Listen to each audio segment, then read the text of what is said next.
অনুষ্ঠান বাড়ির মতো পটল চিংড়ি। পটল চিংড়ি বানানোর জন্য পটল, আলু, টমেটো, পেঁয়াজ ভালো করে কেটে নিয়েছিলাম। সাথে আদা রসুন ছাড়িয়ে কেটে নিয়েছিলাম। তারপর আদা রসুন বেটে কড়াইতে তেল দিয়ে তাতে চিংড়ি মাছগুলোকে এক এক করে তুলে দিয়েছিলাম। মাছগুলোর ওপর সামান্য নুন, হলুদ ছড়িয়ে দিয়ে মাছগুলোকে এপিট ওপিট করে নেড়ে চেড়ে ভেজে নিলাম।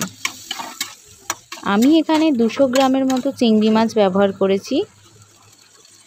আপনারা চিংড়ি মাছের পরিমাণটা একটু আলু পটলের সাথে ব্যালেন্স করে নেবেন। এবার আমি কড়াটা গরম করে তাতে আলু পটলগুলো তুলে দিলাম ভাজার জন্য। আলু পটলগুলোকে ভালো করে ভেজে নেব। একটু নেড়ে চেড়ে ওপর থেকে ছড়িয়ে দেব স্বাদ মতো লবণ। লবণটা দেওয়ার পর ভালো করে একটু নেড়ে চেড়ে নেব। তারপর দিয়ে দেব 1 টেবিল স্পুন হলুদ গুঁড়ো।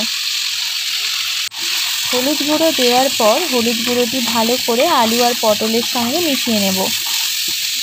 এরপর আলু আর পটলগুলো ভাজা ভাজা হওয়ার জন্য একটু অপেক্ষা করব। আলু পটল ভাজা হয়ে গেছে। এবার কড়াইতে তেল দিয়ে তাতে তুলে দেব কেটে রাখা পেঁয়াজগুলো। কেটে রাখা পেঁয়াজগুলোকে ভালো করে নেড়ে চেড়ে নেব। যতক্ষণ না ব্রাউন কালার আসছে ততক্ষণ পর্যন্ত ভাজবো।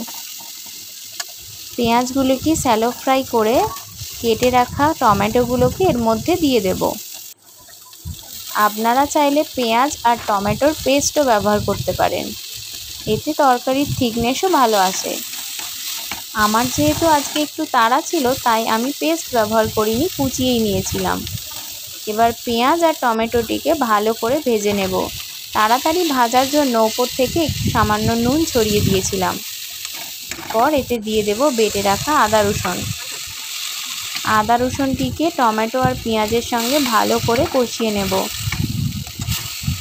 টেস্টটা ব্যালেন্স রাখার জন্য সামান্য চিনি দিয়ে দেব। কষা মশলাটির ওপর দিয়ে দেব 1 চামচ হলুদ গুঁড়ো আর 1 চামচ লঙ্কা গুঁড়ো দিয়ে উপকরণটিকে ভালো করে নেড়ে চেড়ে নেব। এবার দিয়ে দেব কাশ্মীরি লঙ্কার গুঁড়ো। তারপর ভালো করে সমস্ত উপকরণগুলোকে নেড়ে চেড়ে মশলাটিকে কষিয়ে নেব।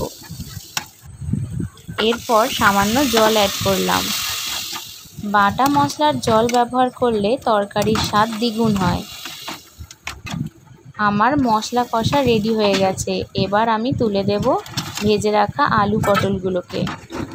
ভেজে রাখা আলু পটলগুলোকে ভালো করে নেড়ে চেড়ে নেব কষা মশলাটির সঙ্গে।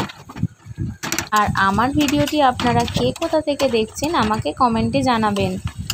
এরপর এর মধ্যে দিয়ে দেব পটল চিংড়ির জন্য করে রাখা স্পেশাল মশলাটি। মশলাটি দিয়ে সমস্ত উপকরণগুলোকে ভালো করে নেড়ে চেড়ে নেব। 2 থেকে 3 মিনিট ধরে ভালো করে পটল আর আলুগুলোকে মশলার সাথে নেড়ে চেড়ে নিলাম। তারপর ঢেলে দিলাম পরিমাণ মতো জল। জল ঢালার পরও কিছুক্ষণ নেড়ে চেড়ে নিলাম। এবার পটল আর আলুগুলো ভালোভাবে সেদ্ধ হওয়ার জন্য ঢাকা দিয়ে দিলাম। কিছুক্ষণ পর ঢাকা খুলে ওপর থেকে চিংড়ি মাছগুলো ছড়িয়ে দিলাম। চিংড়ি মাছগুলো ছড়িয়ে দিয়ে আবার ঢাকা দিয়ে দিলাম। 10 মিনিট পর ঢাকা খুলে দেখলাম আলু সেদ্ধ হয়েছে কিনা।